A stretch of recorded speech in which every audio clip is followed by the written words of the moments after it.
দেখো হালকা আগুনে এক ফোঁটাও জল দেবো না, এরকম ভেজে ভেজে মাংসটা নামিয়ে দেবো। আজকে একটু অন্যরকম করে চিকেন রান্না করছি।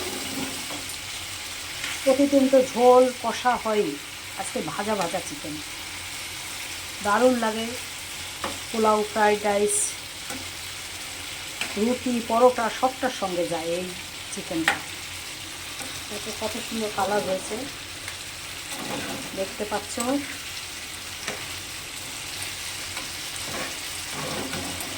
বড় বড় করে পেঁয়াজ দিয়েছি, কিন্তু এই যে বড় বড় করে পেঁয়াজ ভাজা ভাজা করব। যত সময় ভাজা না হবে, নরম না হবে, সেদ্ধ হয়ে যাবে ভাজতে ভাজতে, তত সময় আমি এটা ভাজবো চিকেনটা। এক ফোঁটাও জল দেবো না, হালকা আগুনে অনেক সময় ধরে এই চিকেনটা রান্না করব। আজকে একটু অন্যরকম চিকেন। কারা কারা খাবে চলে এসো আমার বাড়িতে প্রিয় বন্ধুরা। এটা ভাজা চিকেন, ভাজা চিকেন, মশলা দিয়ে ভাজা চিকেন, দারুণ দারুণ লাগে খেতে। দেখতেই পাচ্ছ মশলাটাও ভাজা হচ্ছে আর চিকেনটাও ভাজা হচ্ছে।